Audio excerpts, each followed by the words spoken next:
The doors of the diplomatic chamber hissed open, releasing a gust of sterilized air. Princess Zephyra of House Chiron stood tall, though her twin hearts thundered within her ribcage. A dozen eyes tracked her every movement, envoys, guards, interpreters. But only one presence held her focus: the human.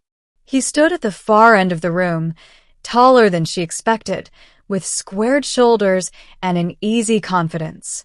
His uniform was scuffed at the knees and elbows, a shade of deep navy that clashed jarringly with the pale, crystalline architecture of the Galathean hall.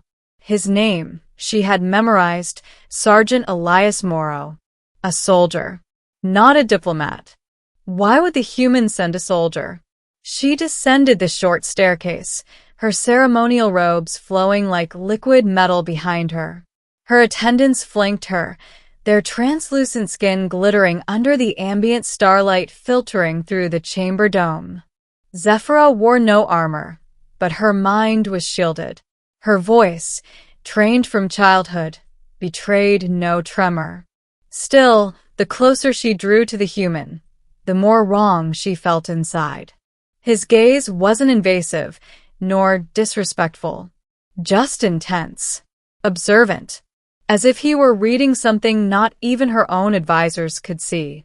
When they were only a few paces apart, she stopped. Her translator drone hovered beside her like a golden sphere. "You are Sergeant Elias Morrow," she said, in the musical cadence of her native tongue. The drone echoed her words in galactic standard. Elias bowed slightly. "I am, Your Highness. An honor." He spoke without the drone. He'd learned the language. Crude, but functional. The accent was there, but deliberate. Practiced. Princess Zephyra forced her breath to steady. "Control," she reminded herself. "You are Chiron, born under the ice moons. He is mortal, fragile, brief, and yet nothing about him felt fragile. Your government agreed to send a negotiator. Instead, they send you. I'm what they call a negotiator with boots on the ground." He smiled faintly. "This war's gone on too long. No more bureaucrats. We need people who've seen the cost." Zephyra's eyes narrowed. Her people had lost cities. Families turned to ash under nuclear flame. Yet the humans painted themselves as victims? "You have seen the cost," she replied. "Then you understand why I must question your sincerity." I'd question mine, too. His honesty was unexpected. It disarmed her. Zephyra didn't like being disarmed. There was a pause. Tension thrummed in the silence between them. Not hostility, something else. Something electric. Elias broke the pause with a simple question. "May we speak alone?" Her guard stiffened. One stepped forward, hand on weapon.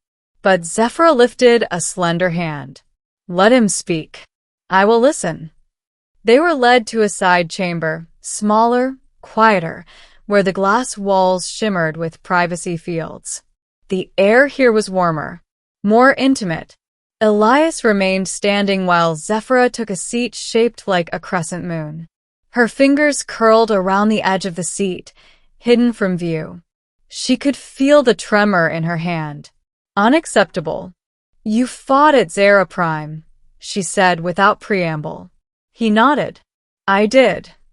"You burned the Skytree Sanctum." "We did," Elias admitted. "But it was already burning when we arrived. Your people set it ablaze to keep us from learning what was inside." Her eyes narrowed. A convenient lie. "A painful truth," he said. "The fire killed 30 of our medics trying to rescue survivors." That silenced her. Truth had that power. Zephyra leaned back slightly. Her long silver braids fell over her shoulder like flowing mercury. "Why are you truly here, Elias Morrow?" His gaze met hers without hesitation. "Because peace depends on more than words. It depends on trust. And trust begins with honesty. The kind you don't get in committee meetings."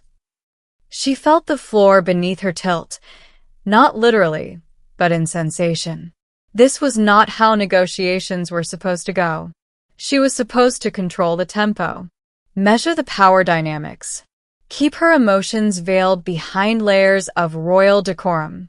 But this human had walked into the chamber like a disruptor drone. Calm, sincere, Devastating. And you believe that we can trust each other? She asked. I think we have to. Zephyra looked at him for a long moment. His eyes were a shade of gray, like war smoke.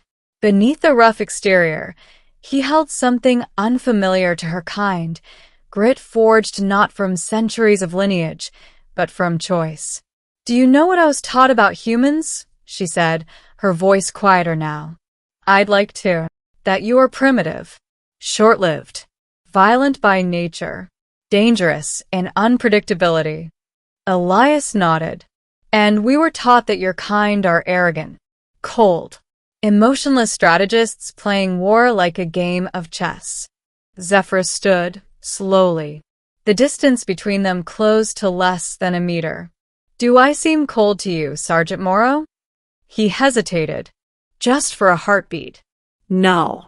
You seem like someone carrying more weight than anyone should. Her twin heart stuttered.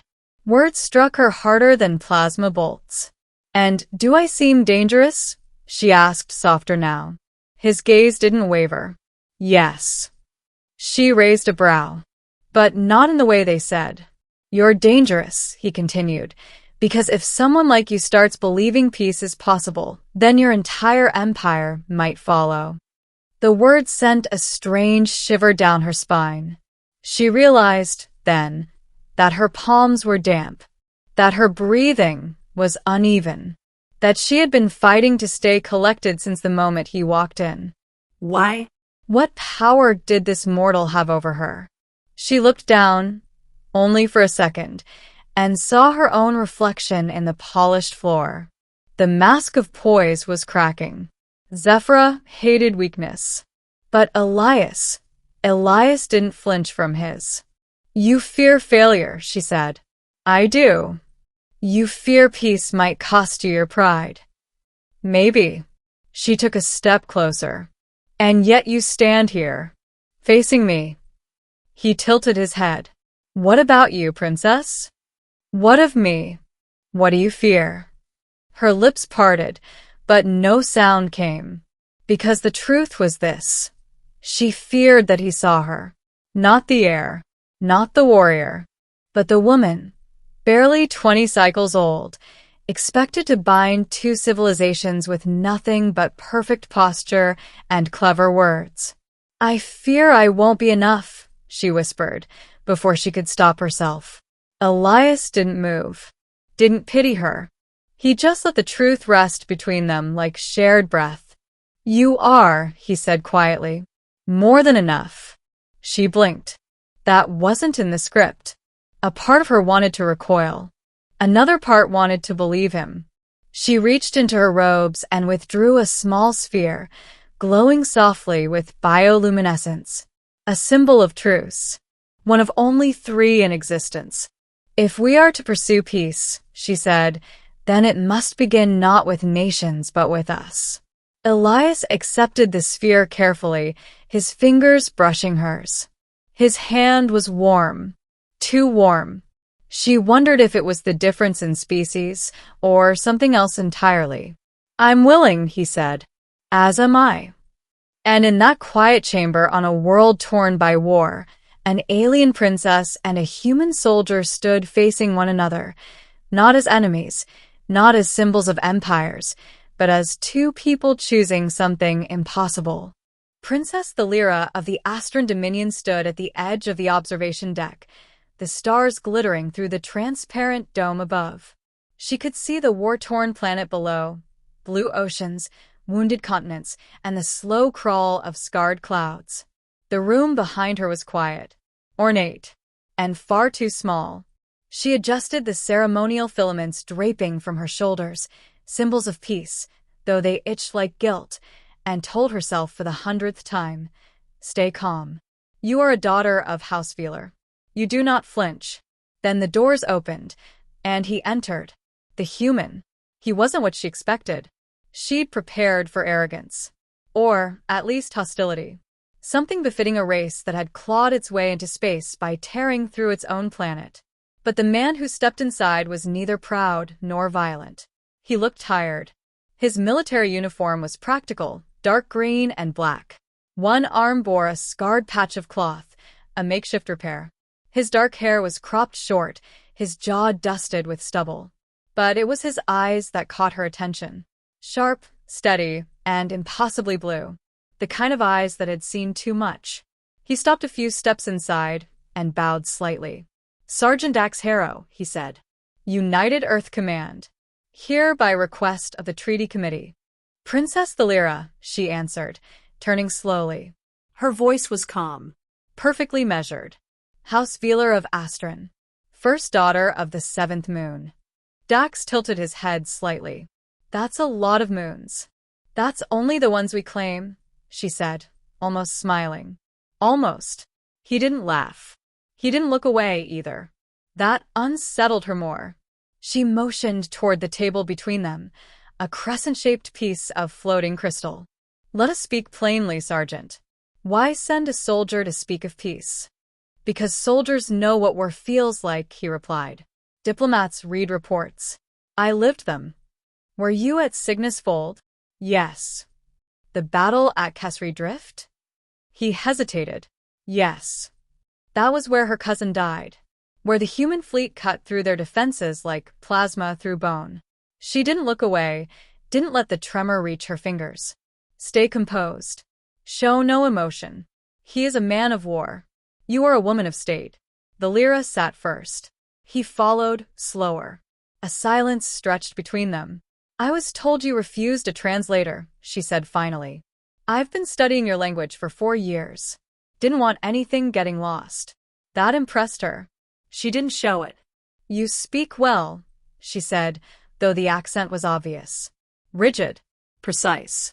But meaning is harder than words. I'm here because meaning matters, Dax said. We've both lost too much. Something has to give. She looked at him for a long moment. She wasn't sure if she respected him or hated him. Maybe both. There are those in my council, she said, who believe humans cannot be trusted. That your words are just another weapon. I've heard the same about your people. And, do you believe it? I don't know, he admitted. That's why I came. To find out. It was too honest. Honesty, she had been taught, was dangerous. A crack in the armor. And yet, something in her softened. Your kind is short-lived, she said. Yet you burn with such intensity. That's how we survive. How many years have you served? 8. Since I was 17. Too young for battle. He gave a bitter smile. Try telling the war that. Thalira leaned forward slightly. The crystal surface between them pulsed faintly, reacting to her presence. I have seen reports. Of your unit. Reconnaissance. Deep field operations. You fought in the black storms of Virax. Survived the famine winter on Kale. Barely. You're not just a soldier. No, he said. But it's the only thing I'm good at. The air grew heavy. Something unspoken hung between them. Grief, maybe. Recognition. Her fingers curled around the edge of the table. The pressure helped. Do you know how many lives your kind has taken from mine? He met her gaze, without flinching. Do you know how many I've buried with my own hands? Silence again. They were circling something. Not quite enemies, not quite allies. Just two figures shaped by war, trying not to break in front of each other. I came here ready to hate you, she whispered. I came here hoping you wouldn't. Her breath caught. That wasn't fair. He wasn't supposed to say that. Princess Thalira, he said softer now. This treaty, it's fragile. One spark could kill it. But I think you want peace as badly as I do. And if I do, then maybe this starts with us. Not with armies. Not with politicians. Just us. She swallowed hard. For all her training, for all her discipline, she was trembling. Not visibly. Not audibly. But inside, she could feel it. The walls she'd built from childhood, protocol, rank, duty, they were shaking. He was too human, too real. She didn't trust him, but she also didn't want him to leave. She rose slowly, and he followed suit. Come, she said. There is something I want to show you. He didn't ask questions. She led him through the corridor of light glass toward a tall viewport. Beyond it lay a suspended chamber, a sphere of glowing blue, orbiting between the station's wings. What is that? He asked. Our memory core, she replied. It contains the names of every life lost in this war, human and Astran. Dax's eyes flickered. You keep human names? Yes, she said. To forget is to repeat. They stood in silence, gazing at the slow-turning sphere.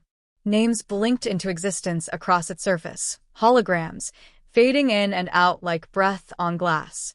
I found yours there, she added. He looked at her sharply. You are listed among the dead, she explained.